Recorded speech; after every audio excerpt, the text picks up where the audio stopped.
In the past year, we've seen vehicular terrorist attacks in France, the United States, Germany, and Great Britain.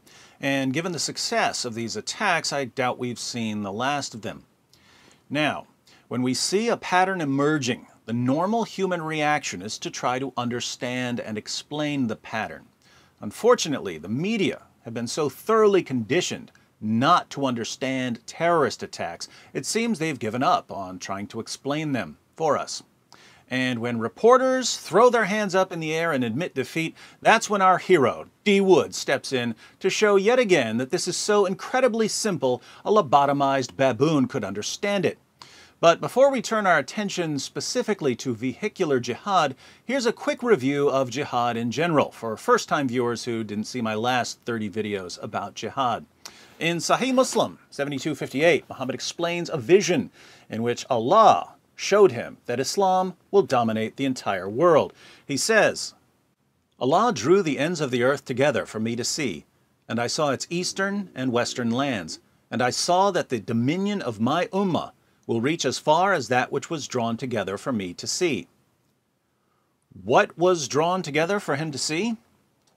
The ends of the earth, and his ummah, the Muslim community, will dominate all of it, the east and the west.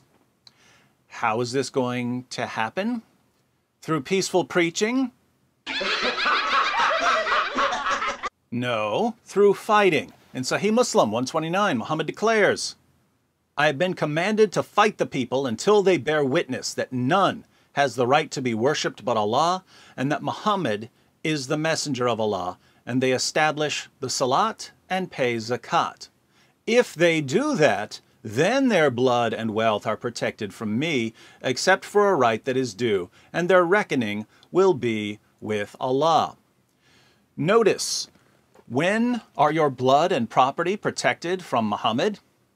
When you mind your own business and follow your own religion?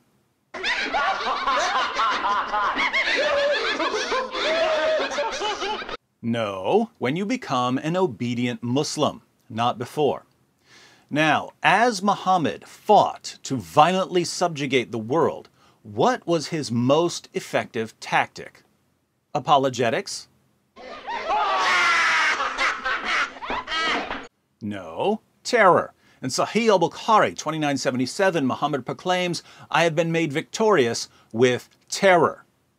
Terror is the favorite tactic of the founder of Islam. It is wrong to describe this as Islamic terrorism. It is Islamist terrorism. It is a perversion of a great faith. Congratulations, Great Britain.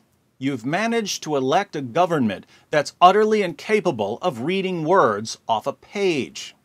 But David, if Muhammad promoted terrorism, why are there so many peaceful Muslims?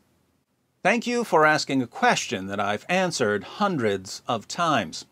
The assumption that underlies this question is that if a religion commands something, all or most of the adherents of this religion will obey the command.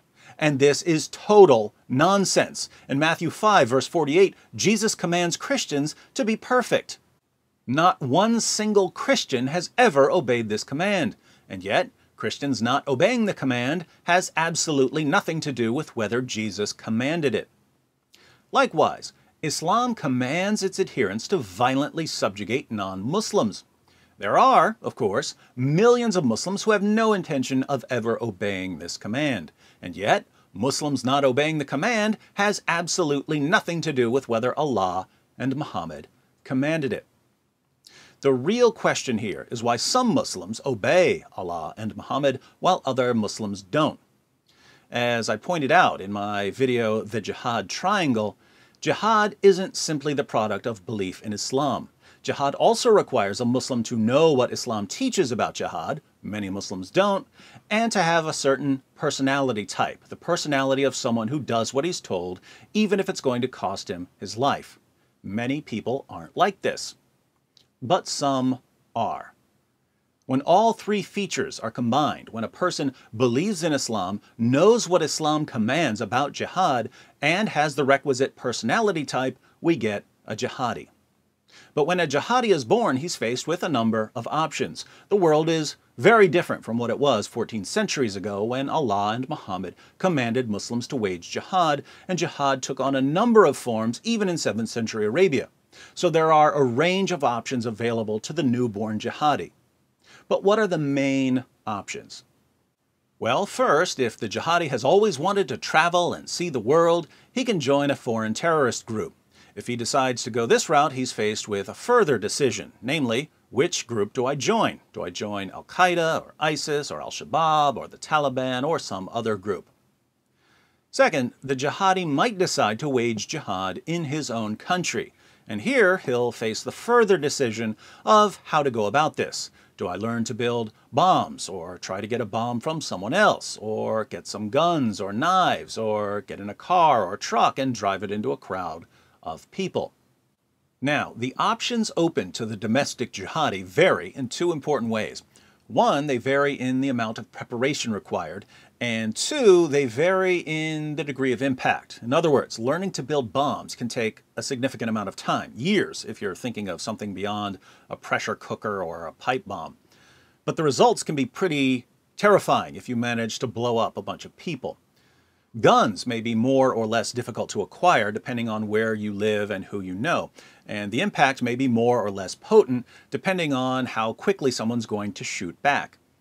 Grabbing some knives from your kitchen drawer is simple enough, but the outcome probably won't be particularly devastating. You can only stab or slash so many people before you're shot or tackled. Or you can get in an SUV or something larger and drive it into a crowd of people. Notice that the vehicular option doesn't take much preparation and that you can potentially inflict a lot of casualties so long as you have a heavy enough vehicle and a sizable crowd of people. So if you're weighing your options and you don't think you'd be a good bomb maker and you think you'll have a tough time getting a gun and you want to do something more than just stab a few people, vehicular jihad is going to catch your eye. Another option. For people who don't want to die, there's the option of supporting jihad financially. Muhammad himself said that people who pay for others to wage jihad receive the same reward as the jihadis who fight. So if you've got a business or a good job, you might decide to fund jihadis. This is why we've seen so many cases of people being charged with sending money or supplies to various terrorist groups. Even groups like CARE have been caught conspiring to fund terrorist groups. Finally, you might believe that you're supposed to wage jihad, but you might not like any of the options currently available, so you might decide to wait patiently. Here you're waiting for something to come along that jumps out at you as a mission from Allah. You're convinced that you're called to fight, but you're not convinced that any of the options currently on the table is the way to go. Hence, you wait. And polls show that many people who agree with jihadi doctrine aren't actually waging jihad. They're waiting. So now we're in a position to understand the rise of vehicular jihad. Years ago, Al-Qaeda set the bar for a successful terrorist attack pretty high. A successful terrorist attack was crashing planes into buildings or blowing up subway stations, mass casualties, go big or go home. And for years, aspiring jihadis attempted to recapture the success of the 9/11 attacks or the 7/7 bombings, and they failed. Over and over again, jihadis would get caught trying to buy bombs from undercover FBI agents. They would then go to prison, and instead of inflicting terror, they convinced us that the FBI is really on top of things. Eventually, a few jihadis concluded that successful small-scale attacks would be better than failed large-scale attacks. So instead of plotting to blow up a building, they would grab a knife or an axe or a gun or a small pressure cooker bomb and go stab or hack or shoot or blow up a few people in the name of Allah. These small-scale attacks wouldn't be as dramatic as the 9/11 attacks or the 7/7 bombings, but they were much more difficult to stop than large-scale attacks. But even though small-scale attacks are more difficult to prevent, they're not always impossible to stop. Police can keep an eye on people who buy guns or who download instructions to build pressure cooker bombs. If someone's carrying a backpack onto a train, police can tell him to open his bag. But how do you stop someone from getting in his SUV and driving it into a crowd of people? Until he's plowing through the people, he hasn't done anything. How do you stop someone from renting a U-Haul truck and heading towards a local parade? You can't. And jihadis are now recognizing that for those of them who don't want to join a foreign terrorist group and don't want to support jihad financially and don't want to wait indefinitely and don't have access to bombs or guns and would like to do something more spectacular than stab someone, the best rewards to risk ratio is vehicular jihad. Extremely low risk of getting caught before the attack, very high rewards in terms of terror, casualties, and injuries. It took jihadis a while to realize this, but after a few successful attacks, they've caught on. Now, there are really only two things you can do to deal with jihad. You can refute the ideology that leads to the attacks, or you can try to minimize or prevent the attacks once they're in motion. Our leaders have done less than nothing when it comes to refuting the ideology of jihadis. I say less than nothing because nothing would have been keeping their mouths shut. They haven't kept their mouths shut. Instead, they've defended and promoted Muhammad and the Quran, the sources of jihadi doctrine. So the ideology of jihadis has spread.